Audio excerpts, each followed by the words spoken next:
CBS News political director John Dickerson is also in Tampa. John, good morning. Good morning, Charlie. Okay, you saw all that happened last night. It seems to have gotten essentially good reviews, not great, but good. Where does the Romney team go from here? What is the argument that they take out of this convention to do battle with President Obama?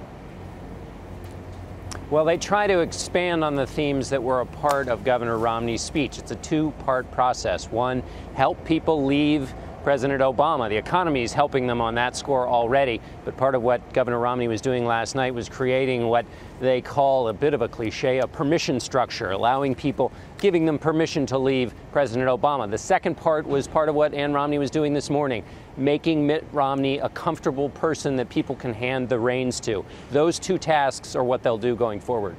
John, we were both inside the convention hall last night. The crowd inside really liked it. There was a lot of enthusiasm about that speech. He hit a lot of different points.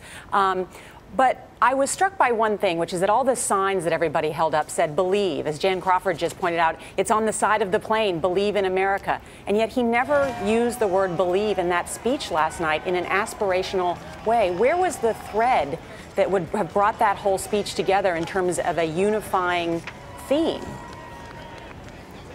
Well, I think there were two things they were trying to do. The whole night was supposed to be a kind of believe in America, from the Olympics to the Marco Rubio speech, which was about coming to this country, a land of dreams, that anybody can make it here.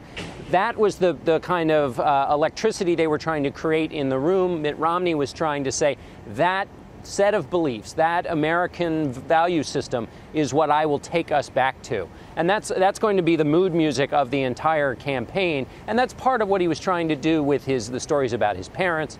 So I think that if he didn't hit it specifically in words, that was definitely what they were trying to conjure and will continue through the rest of the campaign. I mean, it seems to me, John, that they're trying to create this sense of America is also a sense of optimism that America can recapture what they believe was its best.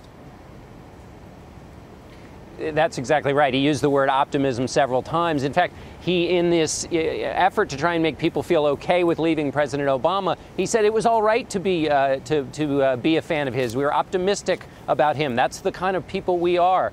So I think that's right. I think it's also, when they're being negative about the sitting president, they don't want to be so negative that they beat people down. They always want to be able to say, as bad as things may be, our optimism is at our core, and that's what can lead us to a brighter future. Now, John, I'm dying to get your take on the mystery guest that was teased all week long at the convention, and then we learned, of course, it was Clint Eastwood, who had this to say about the president. I've got Mr. Obama sitting here, and I just was going to ask him a couple questions. What do you want me to tell Romney?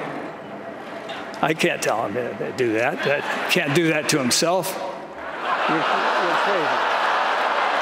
crazy. You're absolutely crazy. You're getting as bad as Biden.